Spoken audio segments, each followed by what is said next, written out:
आगे बढ़ते हैं। अयोध्या के राम मंदिर पर हमले की साजिश को लेकर हैरान करने वाला खुलासा सामने आया है। अयोध्या के मिल्कीपुर का रहने वाला एक लड़का कैसे देश के मोस्ट वांटेड आतंकी का प्यादा बना, कैसे उसने रच दी पूरे देश में आग लगाने की साजिश। एक खुलासे ने एजेंसियों की नींद उड़ा दी है।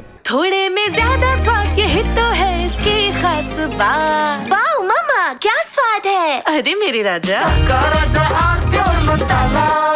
आपको हम हर खुलासा बताएंगे और बताएंगे कि कैसे रची गई थी अयोध्या के राम मंदिर पर हमले की ये खूनी प्लानिंग, कैसे ट्रेनिंग दी गई और कैसे एक हैंड ग्रेनेड के जरिए इस हमले को अंजाम देने की योजना थी। तो 5 मार्च को अयोध्या के राम मंदिर पर होना था हमला, यह बड़ी जानकारी सामने अब आई है। 4 मार्च को हैंड ग्रेनेड लेकर अयोध्या जाने वाला था अब्दुल और फरीदाबाद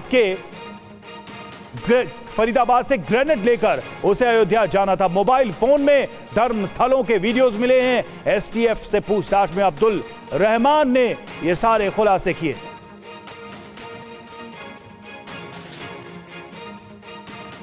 तो 5 मार्च वो तारीख जो अब सामने आई है जिस दिन हमले की पूरी योजना थी। बाकायदा इस हमले के लिए अब्दुल को ट्रेनिंग भी दी गई थी। तो अयोध्या में 5 मार्च को होना था हमला, यह बड़ी जानकारी सामने आ रही है। संदिग्ध आतंकी अब्दुल रहमान से पूछताछ में यह बड़ी बात सामने आई है। 4 मार्च को फरीदाबाद से अयोध्या जाने वाला था अब्दुल। 5 मार्च को अयोध्या में 2 हैंड ग्रेनेड विस्फोट की साजिश थी। उसकी हैंडलर के जरिए 2 हैंड ग्रेनेड डेटोनेटर फरीदाबाद में गड्ढे में छिपाए गए थे। अब्दुल ने गड्ढे से निकालकर अपने बैग में ग्रेनेड रख लिए थे। 4 मार्च को अब्दुल को अयोध्या वापस जाने का निर्देश मिला था।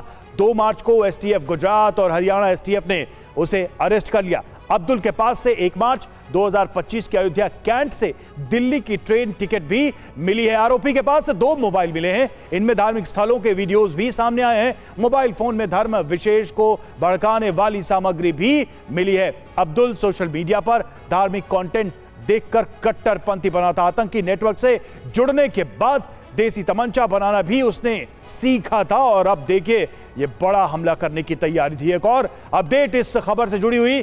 AQIS के मोस्ट वांटेड आतंकी अबू सुफियान से जुड़ा था अब्दुल।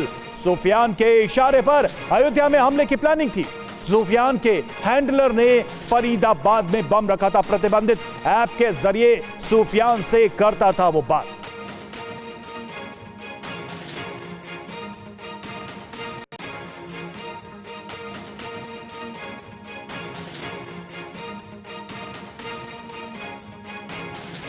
तो देखिए अब्दुल रहमान का टेरर कनेक्शन भी सामने आया है। किस तरह उसने ट्रेनिंग ली और किस तरीके से इस आतंकी हमले की पूरी योजना को अंजाम देने की फिराक में था।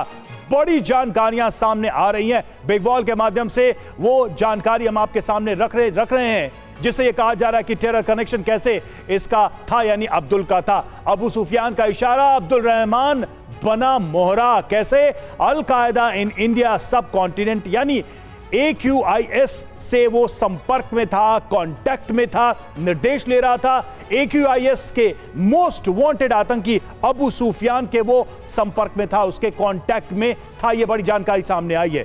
प्रतिबंधित ऐप के जरिए सुफियान से वो लगातार कांटेक्ट में था, संपर्क में था, संवाद में था और hand grenade detonator Abu Sufiyan के इशारे पर ही उसे प्रोवाइड कराए गए थे, जिसे लेकर वो हमला करने की योजना बना रहा था। सुफियान के हैंडलर ने फरीदाबाद में गड्ढे में ये हैंड ग्रेनेड छिपाकर रखे थे, जहां से उसे कलेक्ट करना था। ATS, STF और एजेंसियां पूरे मॉड्यूल की जांच में जुटी हुई हैं। यानी अयोध्या में मंदिर पर अटैक के लिए जो ये पूरा टेरर मॉड्यूल डिजाइन किया गया उसकी जांच की जा रही है। इस्लामिक स्टेट खुरासान प्रांत यानी ISKP से भी संपर्क में था। ये बड़ी जानकारी सामने आ रही। तो पूरा टेरर नेटवर्क कैसे अब्दुल रहमान के पीछे था, इन खुलासों से यह पता चल रहा है। और अब्दुल रहमान के चैट को डिकोड करने की भी कोशिश की जा रही है। सोशल मीडिया के अकाउंट को भी डिकोड करने में एजेंसियां जुटी हुई हैं। सोशल मीडिया अकाउंट से कई प्रमाण मिले हैं, कई सबूत मिले हैं। करीब 16 महीने पहले आईएसआई के संपर्क में आया था अब्दुल। ये जानकारी सामने आ रही है। भारत में नफरत फैलाने वालों के संपर्क में था अब्दुल। अब्दुल ने तालिबान के कई पोस्ट भी डाले हैं और राम मंदिर के अलावा कई प्रशासनिक कार्यालयों की भी रेकी उसने की थी। सूत्रों के मुताबिक अब्दुल के खाते में पैसे भी डाले गए थे। हवाला रैकेट की जांच में भी जुटी है एजेंसियां। जितेंद्र शर्मा हमारे संवाददाता इस वक्त हमारे साथ जुड़े हैं। जितेंद्र, अब्दुल का पकड़ा जाना निश्चित तौर पर एक बड़ी सफलता, एक बड़ी आतंकवादी वारदात को रोकने में सफलता मानी जाएगी, लेकिन इसके पीछे के जो तार हैं उसको खंगालने के लिए, उन लोगों तक पहुंचने के लिए एजेंसियां किस तरह से जांच को आगे बढ़ा रही है? क्योंकि अकेला अब्दुल तो ये नहीं कर सकता, अब ये साफ हो गया है। जी बिल्कुल, देखिए अब्दुल रहमान की गिरफ्तारी जितनी बड़ी कामयाबी है उससे कहीं ज़्यादा अब जांच एजेंसियों के सामने चुनौती भी है।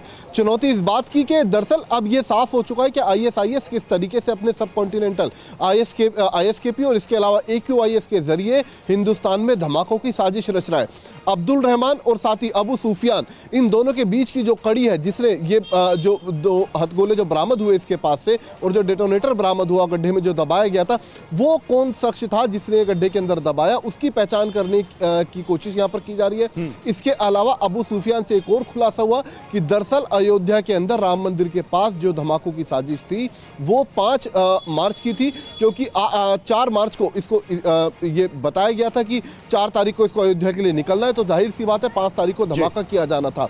हथगोले इसके पास पहले से मौजूद थे, तो कहीं ना कहीं तस्वीर पूरे तरीके से साफ हो चुकी है कि एक मॉड्यूल है बाकायदा AQIS का, ISKP का, जो हिंदुस्तान के अंदर इस टाइम एस्टेब्लिश हो चुका है, जो लगातार साजिश को अंजाम देने की फिराक में लगा है। जी शुक्रिया जितेंद्र आपका इस अपडेट के लिए, इस जानकारी के लिए।